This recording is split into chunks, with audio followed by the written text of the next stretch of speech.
Entonces, muy buenas tardes muchachos, espero estén muy bien, que hayan tenido un buen fin de semana. Como lo habíamos planteado la vez pasada, hoy tenemos pues al profe Gustavo. El profe Gustavo estuvo aquí trabajando en el Ferrini. Yo inclusive les pregunté a ustedes que si lo conocían, algunos de ustedes me dijeron que sí. Entonces, no, el profe Gustavo y yo nos conocimos mediante pues la maestría que estamos estudiando en educación. Él está actualmente haciendo un estudio sobre, digamos, como una cuestión que está manejando mucho la alcaldía de Medellín en torno al Stigma H, ¿cierto? Que es como una postura, diríamos, muy tecnicista de mirar la filosofía y las humanidades. Entonces, bueno, pero él nos va a hablar pues de otras cosas. Yo también lo voy a dejar que se presente. El día de hoy la charla es propuesta en torno a una temática que surgió gracias a un tuit muy famoso que hizo el senador Álvaro Uribe Vélez, es senador ya, Álvaro Uribe Vélez, en torno a un asunto que él denominó como la revolución molecular disipada. Entonces yo invité al profe Gustavo, que sabe más de esos temas que este mortal que tienen acá. Eh, y bueno, él es el experto en este asunto, entonces le damos la bienvenida y, y bueno, la, Bueno, la, tema- la temática es como que él expone y luego hacemos pues las preguntas y nosotros tenemos preguntitas, ¿sí? Entonces, está bueno, dale, con hola, confianza. bueno, buenas tardes a todos. Bueno, no, Hamilton, muchas gracias por la invitación. Qué rico volver a estar en el Ferrini, así sea mediado por la virtualidad, volver a encontrar con estudiantes de allá. No sé a quiénes logre conocer, ¿cierto? Quienes me conozcan, quienes me recuerden de pronto, pero estoy muy contento, ¿cierto? De que se creen esos espacios. Yo soy profesor de filosofía en la institución educativa José Roberto Vázquez en el barrio Manrique. Como les dijo Hamilton, ¿cierto? Me encuentro adelantando una tesis de maestría y que tiene que ver justamente con usar estos términos, ¿cierto? Esos términos de lo molecular, analizar el discurso, lo que se dice, las posturas políticas, pero orientadas pues a la educación. Entonces, muy acertado, ¿cierto? La invitación que me hace Hamilton porque me mueve también a poner esos conceptos que ya había trabajado o que ya vengo trabajando desde hace ratos en función de entender esta realidad. La invitación es a que mientras voy haciendo la presentación, ustedes puedan hacer las preguntas, ¿cierto? Que hagamos de eso un conversatorio. Yo no soy un experto, como Hamilton me dice, yo conozco algunos conceptos, los estoy usando y estoy muy encarretado con el tema y ahora pues con la crisis social y la coyuntura política mucho más encarretado todavía. Entonces, si les van surgiendo preguntas, si algún concepto o alguna idea que yo esté presentando no es clara, es bueno que pueden alzar la mano. No sé cómo sea la intervención aquí, Hamilton, por Zoom. Sí, se va alzando la manito, ellos van alzando la manito. Si quieres, yo te voy diciendo como por ahí, por los Listo. laditos. O le vas ampliando, ¿cierto? Le das la palabra simplemente y se plantea la pregunta. Listo, perfecto. Voy a compartir una presentación para que veamos con claridad, ¿cierto? ¿Qué es eso de revolución molecular? Y dejar claro que no es como el fantasma que nos quieren mostrar, de que es algo que no es nuevo, es algo que ya está presente en la sociedad, en los individuos, en las instituciones desde hace mucho rato, esa comprensión de la molecularidad, ¿cierto? Que si ustedes se dan cuenta, ese término molecular, eso suena como a química, como a la ciencia, como a una cuestión de ciencias naturales. En este caso no vamos a pensar en elementos químicos, sino que vamos a pensar en esa molecularidad en las instituciones, ¿cierto? En los sujetos. Vamos a pensar que los sujetos, cada individuo, cada uno de ustedes es una partícula, ¿cierto? Como, así como es un elemento, como están los elementos químicos, vamos a pensar que los sujetos son partículas, que las organizaciones sociales, que los colectivos, las corporaciones, las instituciones también pueden ser partículas, ¿cierto? Y que como sucede en la química, se enlazan, se conectan y crean unas fuerzas, ¿cierto? Diferentes. Pero vamos a ver que eso tiene dos comprensiones. Entonces voy a compartir la pantalla. Me dicen si la pueden apreciar.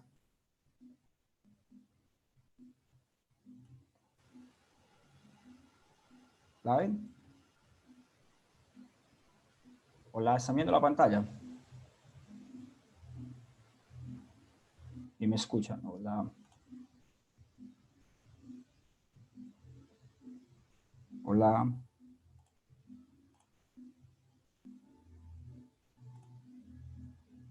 Listo, listo. Gracias. Bueno, entonces, bueno, el tema es la revolución molecular y quiero dejar esta pregunta inicial, ¿cierto? Y que la resolvamos en en la conversación que vamos a tener posterior a esta presentación, que pensemos si eso de revolución molecular responde a una ideología o a un deseo, ¿cierto? Que quede esa pregunta, ¿la revolución molecular o es una ideología o es un deseo? ¿Listo? Y si es un deseo, entonces pensemos cuál es el deseo en el caso de que lo que está pasando en Colombia actualmente se pueda considerar una revolución molecular, ¿cierto? ¿Cuál es el deseo que está imperando en nuestro tiempo? Podríamos ponerlo así. Entonces, este término de revolución molecular se le puede atribuir inicialmente a un filósofo llamado Félix Guattari, un filósofo y psicoanalista, nacido en 1930 y que fallece en 1992. Guattari, junto a otros pensadores de la época, que pronto habrán escuchado ustedes mencionar, como Michel Foucault, Gilles Deleuze, Jean-Paul Sartre, Jacques Derrida, cada uno desde posturas muy diferentes, se propusieron una tarea filosófica, y es pensar qué fue lo que sucedió en mayo de 1968 en Francia. Digamos que recordarles, y si no lo saben, contarles que en mayo de 1968 hubo una gran revolución, una gran revuelta popular, donde diferentes actores sociales se unieron para buscar un cambio en la sociedad, ¿cierto? Incluso en las formas como estaba organizado el poder. Voy a presentar solamente tres, voy a hablar de tres formas en cómo se organizaron en mayo del 68. La primera fue las juventudes, ¿cierto? Universitarios, estudiantes de escuelas, maestros, se unieron en contra de estas formas del imperialismo posteriores a la Segunda Guerra Mundial, y como una forma de rechazar también la guerra que estaba dándose en Vietnam, ¿cierto? Eso estuvo acompañado por unos movimientos contraculturales, como el movimiento hippie, ¿cierto? El punk, ¿cierto? Una serie de expresiones juveniles que tenían un propósito, y era transformar o irse en contra de estos ideales de guerra, estos ideales guerreristas. Lo segundo, digamos que otro segundo bloque, fueron los trabajadores que se organizaron en huelga para pedir un mejoramiento de la jornada laboral, una disminución de esas horas, y que su salario fuese mucho más alto, mucho más justo. Y finalmente, voy a solamente menciono tres, seguramente se dieron más organizaciones. Tiene que ver con las luchas que dieron las mujeres, sobre todo abanderadas por una filósofa francesa llamada Simone de Beauvoir, ¿cierto? Con un texto que se llama El segundo sexo, en donde se comienza a decir que la condición femenina, la condición de la mujer, no es una cuestión que se impone socialmente, sino que es una cuestión que se construye. Entonces eso abre las puertas a que las mujeres pidan una reivindicación de su lugar en la sociedad francesa, y eso va constituyéndose, y en nuestros tiempos lo vemos con gran fuerza en las luchas que se dan desde los movimientos feministas. Entonces, estos autores, Félix Guattari, Michel Foucault, Jacques Derrida, Gilles Deleuze, se proponen entender qué fue lo que pasó en mayo del 68, y en ellos se encuentran, ¿cierto? Que este tipo de revoluciones, este tipo de manifestaciones de finales del siglo XX, y ellos lo dicen que es como la revolución del futuro, se va a caracterizar por dos formas de comprender la sociedad y a los individuos. Entonces, aquí es donde empieza a aparecer estos términos que son propios de las ciencias naturales, ¿cierto? De la química o de la física, también una microfísica, pero que nosotros los vamos a entender en el orden de las humanidades, de las ciencias sociales, de la filosofía. Entonces, dicen estos autores que hay dos formas de entender lo que pasa en las sociedades, dos escalas, una escala que podemos llamar molar y otra escala que podemos llamar molecular. Cuando hablamos de una sociedad, si ustedes lo miran, por ejemplo, cuando hablamos de la sociedad feudal, o estamos hablando de la revolución francesa, en el siglo de las luces, nos presentan una imagen de la sociedad como una pirámide, como una jerarquía, ¿cierto? Donde hay una clase baja, ¿cierto? Que es mayoritaria, que sostiene a una clase media, ¿cierto? Encargada de mantener el orden, representada por las fuerzas del Estado, por el aparato religioso, y hay una clase alta, ¿cierto? Que goza de algunos privilegios y que es la dueña, pues, de los recursos. Esto es una concepción molar de la sociedad y también de los individuos, porque entonces los ubica, inmediatamente los ubica en una escala, en un nivel, ¿cierto? Entonces, si usted es un trabajador, usted hace parte del proletariado, entonces usted está en la clase baja. Si usted es soldado, entonces usted hace parte de las fuerzas del orden.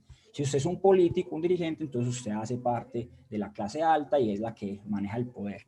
Digamos que esa estructura molar es rígida, ¿cierto? Y cuando pensamos en una revolución, y así lo propone el marxismo, por ejemplo, o así se entiende la idea de una revolución comunista, ¿cierto? Como la que se ha pretendido desde hace años dar, desde los movimientos guerrilleros, desde la insurrección, de esta militancia marxista, es la idea de que hay una clase inferior, ¿cierto? Una clase baja, los proletarios, que van a luchar contra la clase burguesa para alcanzar, ¿cierto? Mejores condiciones, y que cuando se da el triunfo del proletariado, se mejoran, ¿cierto? El orden social se mejora, ¿listo? Y ya de ahí viene pues toda una teoría en torno a eso.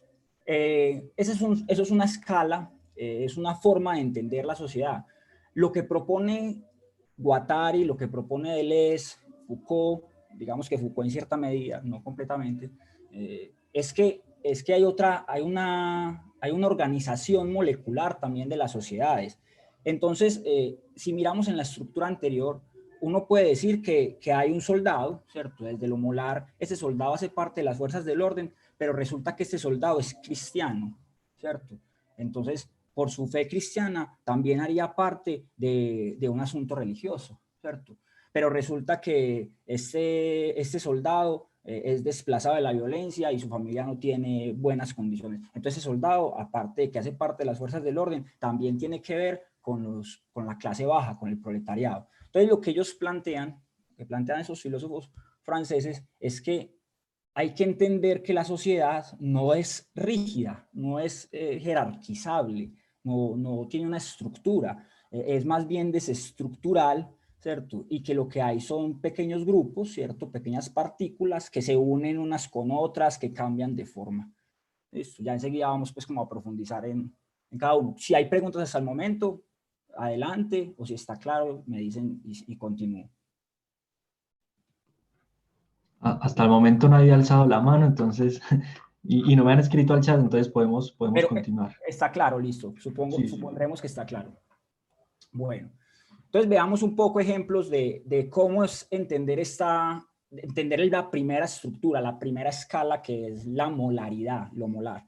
Entonces, pensemos en una estructura atómica, ¿cierto? Hay unas partículas.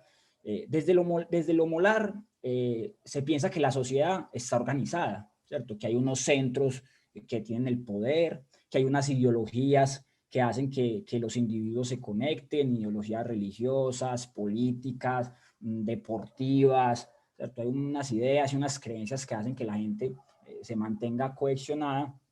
Y también podríamos pensar que los estados totalitarios, como el nacionalsocialismo, pues lo que llamamos el nazismo, el fascismo, el comunismo, o cualquier forma de totalitarismo, también guarda esta estructura, ¿cierto?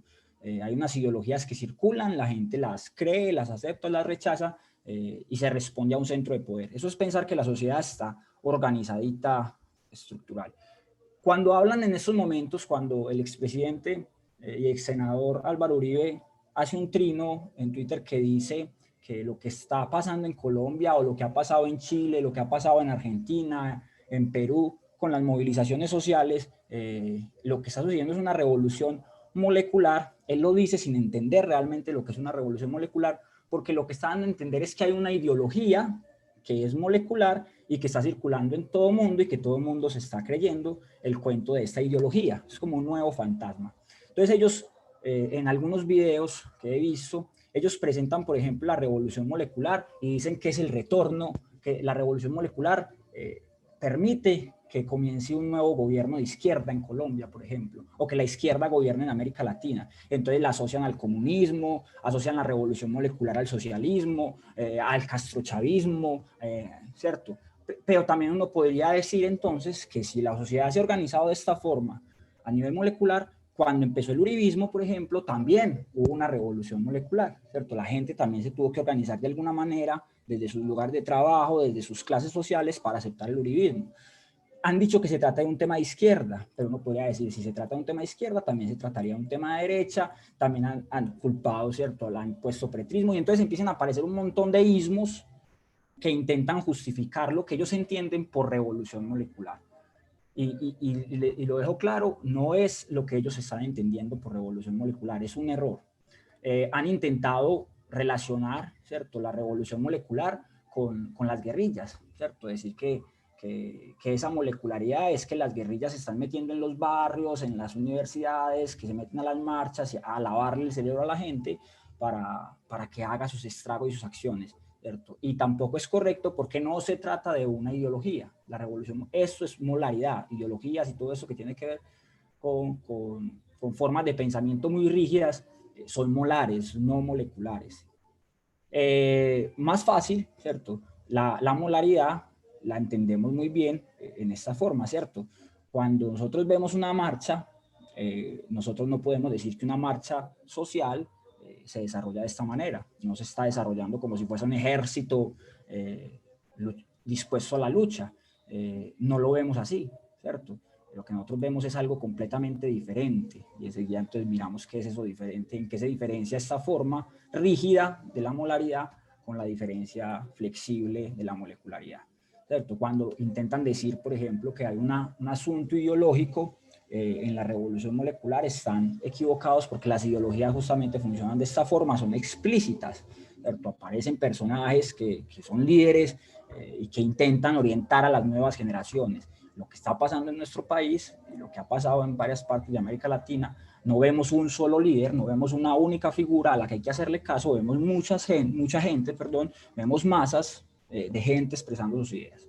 Entonces, la molecularidad la vamos a entender de esta forma, ¿cierto? No con la rigidez en la que estaba la molaridad, sino con un movimiento permanente. Y recuerden que cada una de estas moléculas que se mueven son individuos, colectivos, corporaciones, instituciones, ¿cierto? Son partículas que tienen intereses diferentes y cada una se mueve o crea alianzas de todo tipo. Veamos, por ejemplo, un ejemplo de esas partículas y empecemos a compararla con la forma rígida de la molaridad. Veamos, por ejemplo, esta acción. Esto es una acción molecular.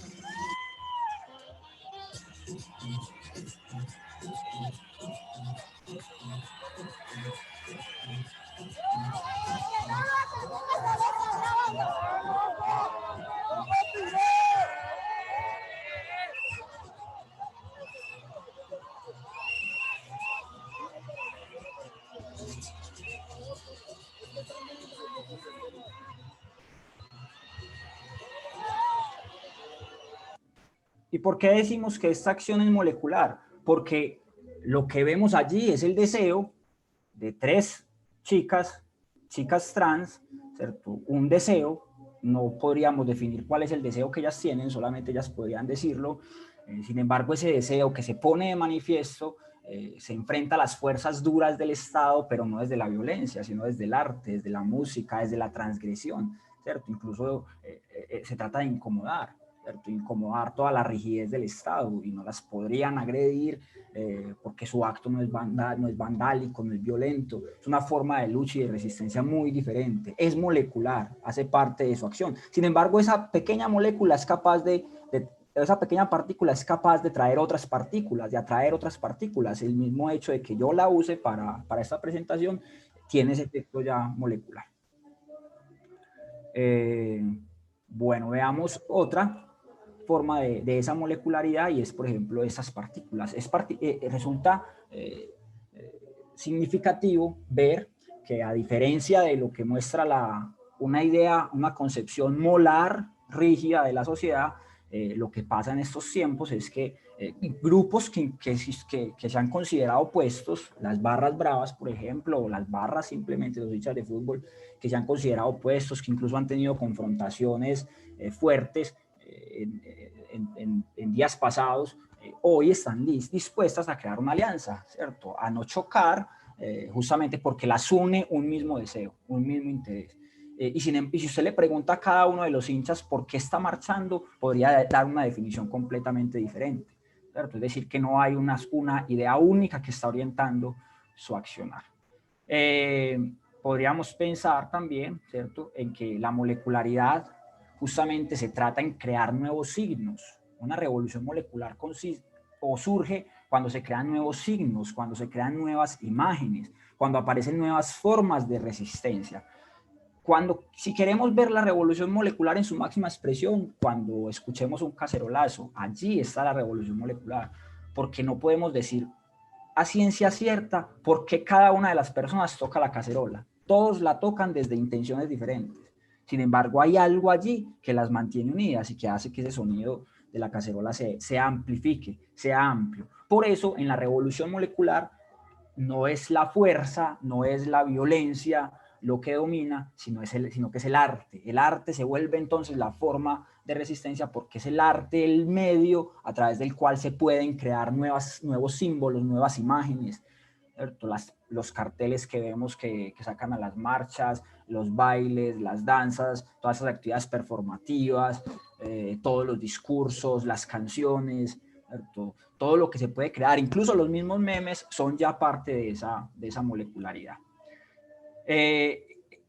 También se trata de una revolución molecular. En la revolución molecular entonces no prima la ideología, sino que prima el deseo, ¿cierto? No prima lo político, sino el deseo. Vemos que ahora, con esta manifestación en la ciudad de Medellín, al Parque de los Deseos lo llaman Parque de la Resistencia, ¿cierto? Y la política, toda la organización política, la alcaldía de Medellín, pueden decir que no van a aceptar que se llame el Parque de la Resistencia, que se va a seguir llamando el Parque de los Deseos, pero eso es una concepción molar de la sociedad, ¿cierto? La molecularidad, la gente lo podría seguir llamando Parque de la Resistencia, y tarde o temprano podría reconocerse así, ser reconocido por toda la ciudad como Parque de la Resistencia. Y cuando la alcaldía o el municipio reconozca esa acción popular, esa acción del pueblo, entonces lo que era molecular en un inicio se comienza a poner duro, ¿cierto? Y se vuelve molar. Entonces veamos que lo molecular y lo molar no son dos cosas que están separadas,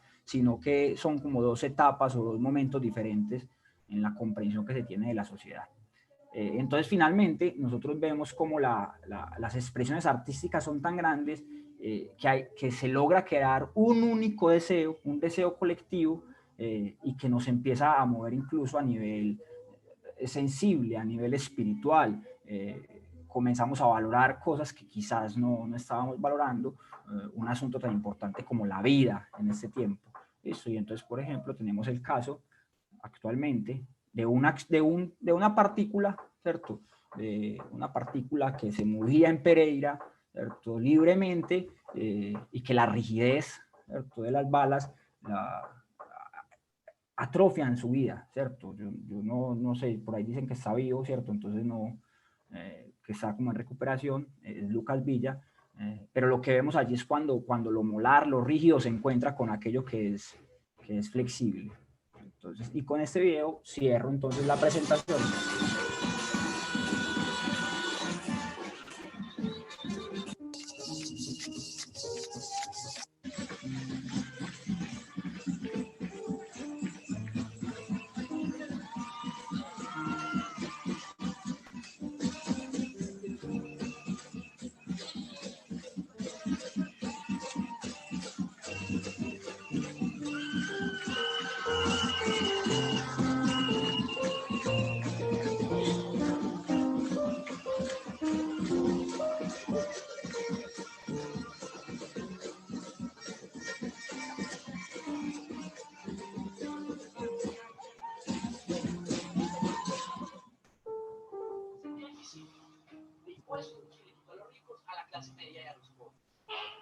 entonces ahora nos va a tocar pagar IVA en el agua, IVA en el internet, IVA en el café, en la comida, todo, por huevones. Y entonces...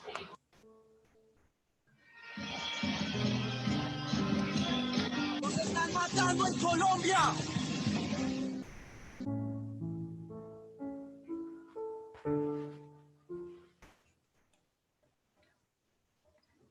Bueno, entonces vemos allí cómo, cierto, son partículas. Lo que quiero que entendamos cuando hablamos de revolución molecular, no estamos hablando de una estructura, una gran estructura que podamos definir, sino que estamos hablando de una masa de elementos, sujetos, que se mueven libremente cada uno, ¿cierto? Que podrían hacer alianzas entre ellos de acuerdo a sus afinidades, a sus gustos, a sus intereses, ¿cierto?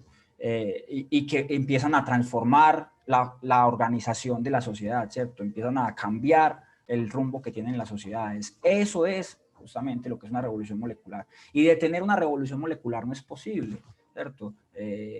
Porque siempre van a haber partículas que se escapen, eso lo llaman, esos pensadores lo llaman líneas de fuga, puntos de fuga. Siempre va a haber alguna de esas partículas, puede llegar toda la represión a intentar atrapar esas partículas que se mueven, pero siempre hay una que se va a escapar, ¿cierto? Siempre, o una, o dos, o tres, no alcanzan a cogerlas todas. Y esas que se escapan son capaces de crear algo nuevo, ¿cierto? De reinventarse, ¿cierto? De transformar. Bueno, esa palabra reinventarse está muy de moda pues, por la pandemia, pero tiene que ver pues, con esta connotación de crear algo nuevo, algo, de proponer nuevas alternativas. Bueno, hola. ¿Están ahí?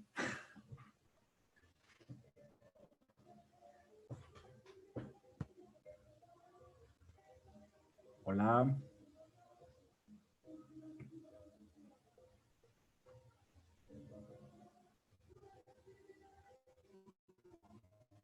Hola, hola, ¿están ahí? ¿Qué pasó? ¿Será que? Ah, ¿crees? Hola.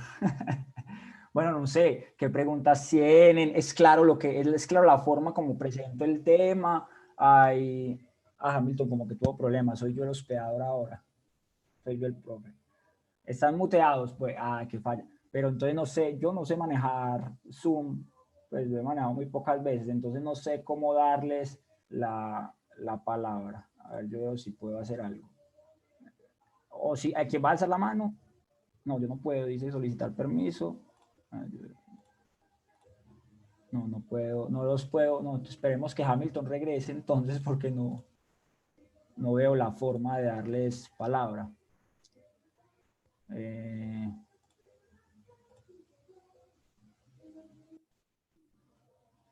Hola, ya regresó Hamilton. Listo, listo. Qué pena ahí que se me bloquea cada rato este Zoom. Tavo, ¿terminaste? Sí, justamente estaba dando ya Listo. como que para que habláramos y conversáramos. Listo. Voy entonces a silenciar los micrófonos para que, muchachos, si tienen dudas o preguntas, empecemos a hacerle. Por ahí veo también al profesor Luis Ernesto, si quiere hacer una pequeña presentación de quién es, y si tiene también preguntas o también información que nos pueda compartir, adelante.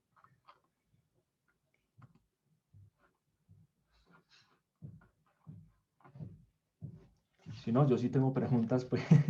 Yo quisiera hacer la pregunta, fue Dale. clara la presentación, ¿cierto? Porque puede ser que yo acá diga que fue muy clara y muy lúcida, pero ustedes dicen que no. Sí, Yo tengo profe. una pregunta. Dale, Eve. Yo quiero saber a qué grupo pertenece la minga. Pero ¿cómo así? ¿A qué grupo, por ejemplo? Pues, por ejemplo, usted nos está explicando que, por ejemplo, que como si, como a qué grupo, como él decía, que son como partículas y que hay, ay, espérate un momento. Ya. ¿Cómo a qué? Entonces, mi pregunta era como que la minga, a qué grupito de esos hace parte? Porque yo creo como que ese tema no lo han tocado mucho y yo digo que es importante. Pero miren, por ejemplo, cómo lo molecular y lo molar está en todo tiempo, en todo momento. Entonces nosotros podemos decir que la minga son los indígenas, ¿cierto? Y ponerles ese rótulo indígenas.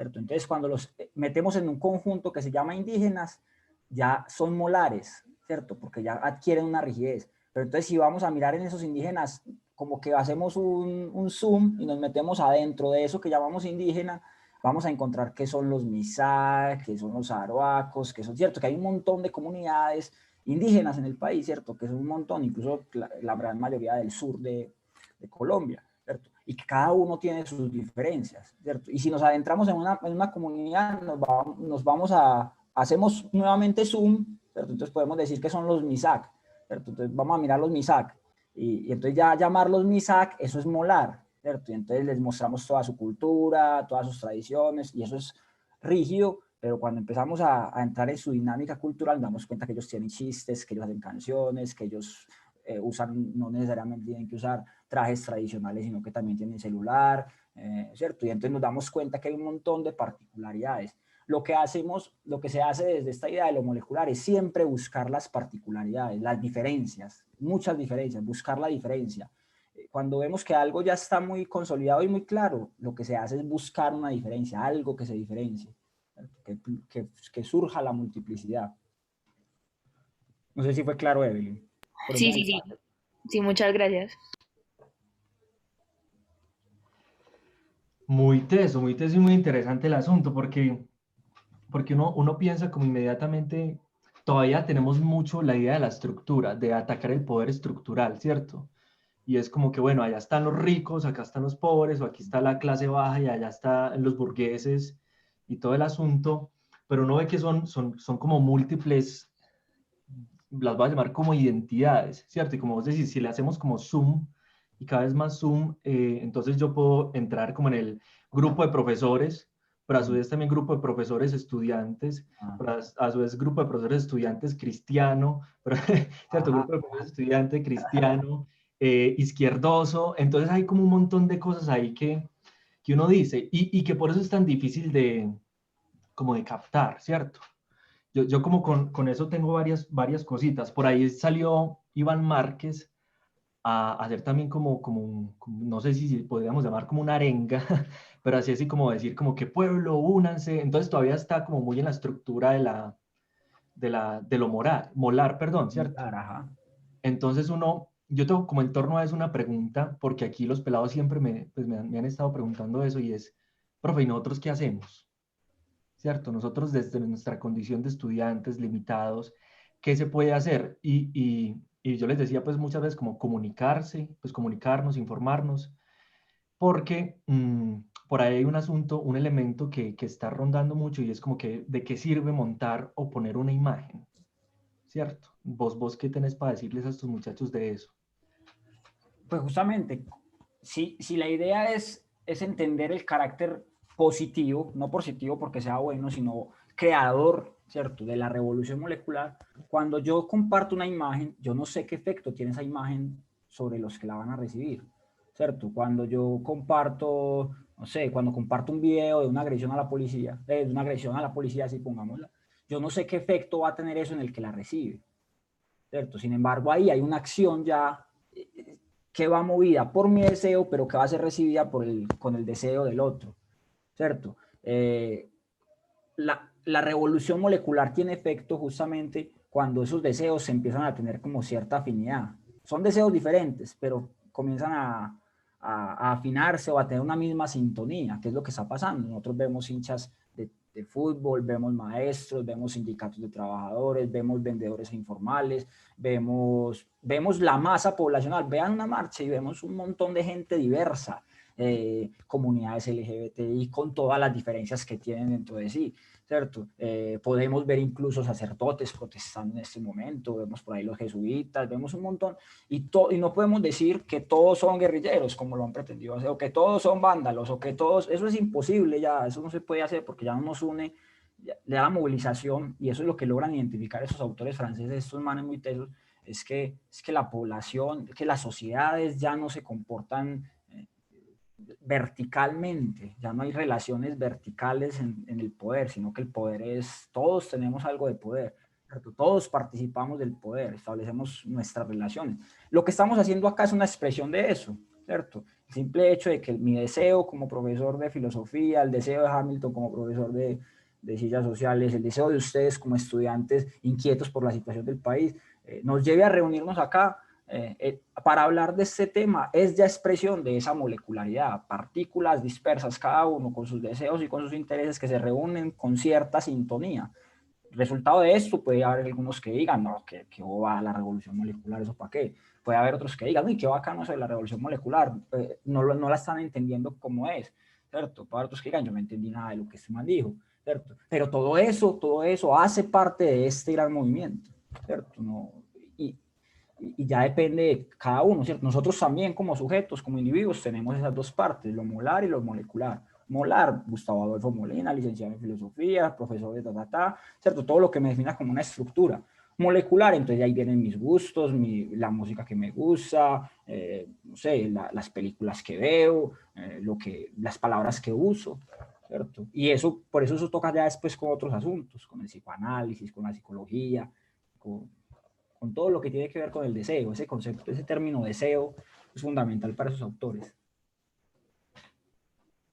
Entonces todo eso de poner estados, por ejemplo, las historias que de alguna manera pueden incomodar a alguien más, son expresión también de esto molar, ¿no? Molecular. Molecular, claro.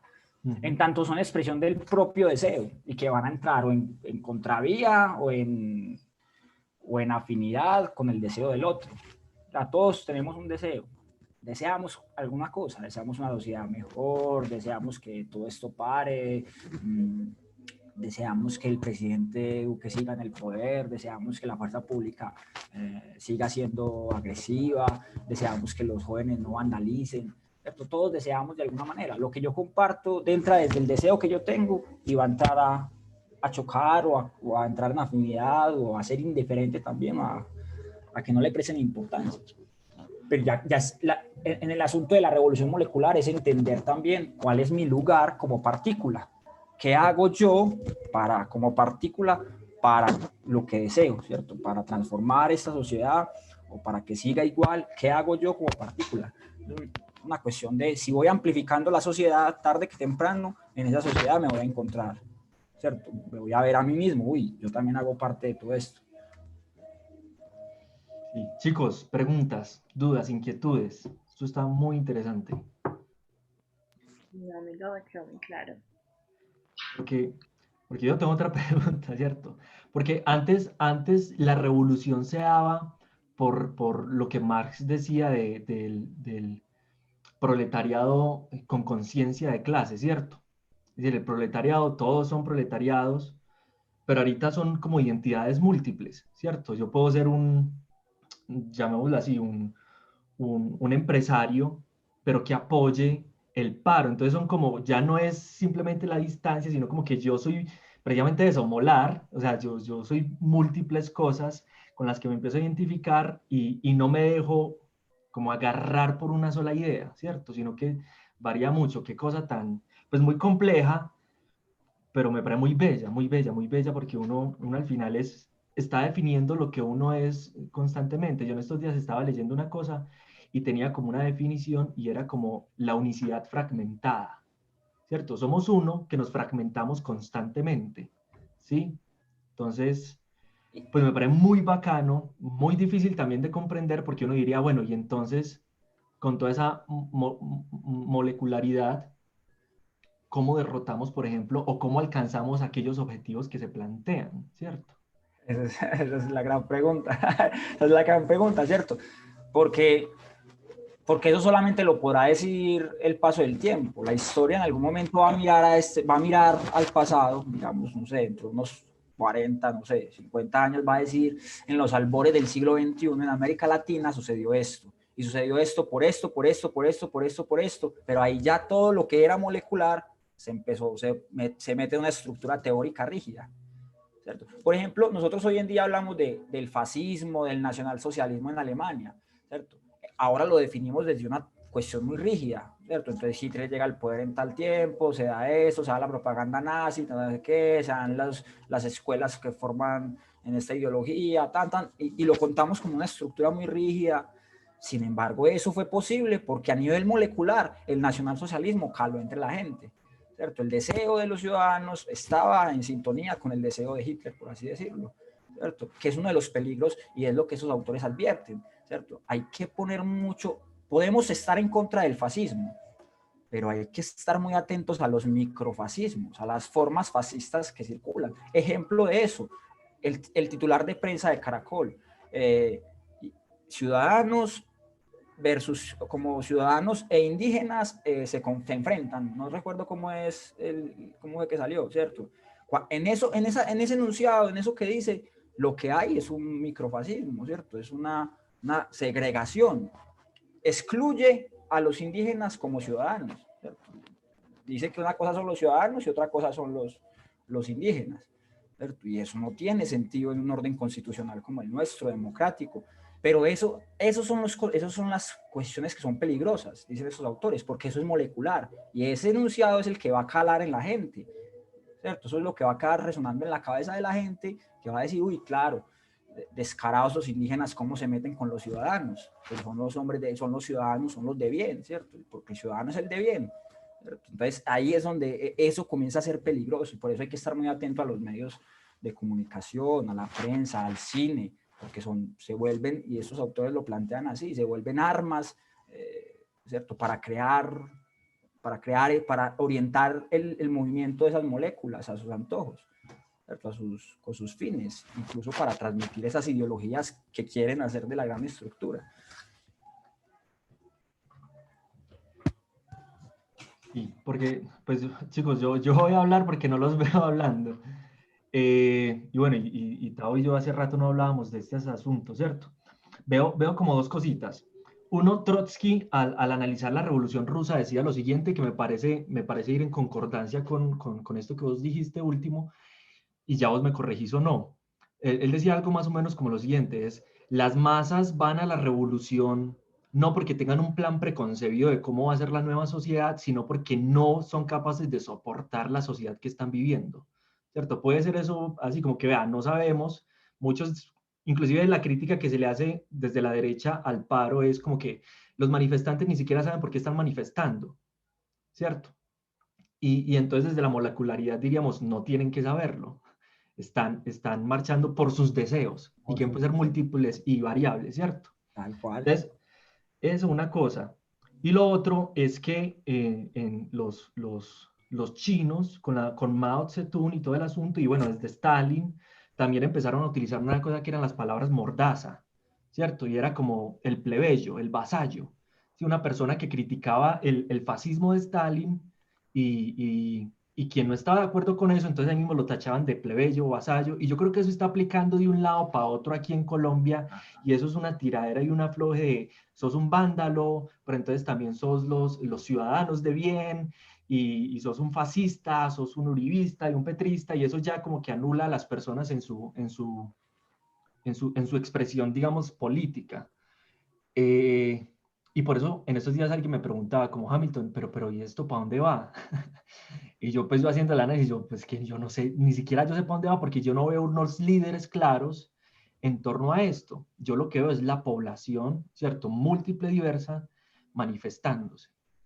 Entonces, y creo que tiene que ver con lo que dijiste de que no hay líderes claros en los movimientos, sino que la gente misma va por sus deseos a las marchas, por ejemplo. Esos autores, sobre todo lo dice Deleuze, identifican eso en mayo del 68. Los sindicatos, los partidos políticos decían no hay condiciones para la revolución, es que no hay, porque no hay ni siquiera cosas muy claras. De Gaulle no tiene la iniciativa de dar estas transformaciones, no hay condiciones, la sociedad no está organizada todavía para dar el cambio que se proponen. Sin embargo, fue posible. ¿Por qué? Porque las masas fueron muy fuertes, fueron contundentes, ¿cierto? Se ha dicho, por ejemplo, que no tenemos las condiciones para una revolución social, para un cambio de la sociedad, porque estamos en una pandemia, ¿cierto? Eso es una cosa muy interesante, la que se va a analizar más adelante, ¿cierto? ¿Cómo es posible que en América Latina, un pueblo en el que desde hace rato se sabe que se tiene que cambiar un montón de estructuras, no lo haya hecho? Sin embargo, durante una pandemia, Chile, Perú, ¿cierto? Un montón, Argentina, hayan salido a la calle a pedir el cambio, a transformar, incluso a destruir para volver a construir quizás con unas intenciones iniciales, porque es que eso es lo que pasa. Ellos aquí salieron por la reforma, salimos por la reforma tributaria, nos dimos cuenta que venía la reforma a la salud, nos dimos cuenta que el Estado es tiránico, nos dimos cuenta que la fuerza pública no está para cuidar necesariamente a sus ciudadanos, sino que hay una gran parte que agrede, que vulnera derechos humanos. O sea, empezaron que hay unas condiciones extremas de pobreza, el nivel de desempleo. O sea, empiezan a brotar todas esas cosas, todo ese caldo de cultivo anterior y quizás se puede seguir diciendo, no estamos en las condiciones no están dadas para que la sociedad colombiana cambie. Lo que hay que ver es si esa molecularidad logra transformarlo o no, ¿cierto? Y quienes estamos ahí como partículas dando la pelea, deseamos que así sea, ¿cierto? Sí, sí, sí. Bueno, como para ir cerrando, como diría Fidel Castro, pues yo no soy castrista ni nada de esas cosas, pero como que ya la historia nos absolverá, ¿cierto? Absolverá y bueno, y los historiadores tienen una buena tarea, y los sociólogos y los políticos, pues, de analizar lo que está sucediendo actualmente ya en el futuro, ¿cierto? Mostrarles, por ejemplo, la portada del libro La Revolución Molecular, ¿cierto? Es una portada que muestra justamente todo lo que atraviesa un individuo, ¿cierto? Y que incluso lo fragmenta. Y tiene que ver mucho con los componentes artísticos, ¿cierto? El arte es aquí la nueva ruta para la revolución, porque es creador todo el tiempo, crea y es capaz de crear alianzas a través de un símbolo, de una marca, de un signo, logramos entrar en relación con el otro, ¿cierto? Y poner esos dos intereses en un mismo horizonte. Entonces, quienes quieran manifestarse, usen el arte, creen, ¿cierto? Yo sé que en el Ferrini abundan los artistas, ustedes tienen una formación muy bacana desde las humanidades y desde la creación artística, exploten todo ese potencial porque justamente allí es donde está la posibilidad de cambio, la línea de fuga, la posibilidad de escapar del entramado social. Sí, muchachos, preguntas que ya nos queda un minutico ahí para ir cerrando. No, profe, pues agradecerle a Gustavo por compartir todas las ideas en estos momentos y pues Sí, darnos de su tiempo. sí, Tavo, agradecerte mucho. Yo quedo muy, Listo. muy, muy, muy tocado con esto porque me pone como a pensar muchas cosas y de hecho los muchachos y yo habíamos como definido ciertas líneas de propuestas para quien quiera hacerlo también, ¿cierto? No es una cosa como de imposición, sino quien le surja el deseo y quien su deseo compagine con el deseo de múltiples para hacer lo que creamos que tengamos que hacer, ¿sí? Entonces, no, te agradezco mucho, Tavo. Ay, Hamilton, hermano, muchas gracias a vos por la invitación, por el espacio. No, hay que seguir pensando este tipo de cositas por ahí. Vamos a ver si nos encontramos prontamente charlando en otros laditos. Seguro, seguro que sí. Tavo, muchas gracias. Se Bueno, cuida muchas mucho, gracias a pues. ustedes, a todos y a todas. Cuídense bastante. Bueno. Chicos, nos Bueno, vemos.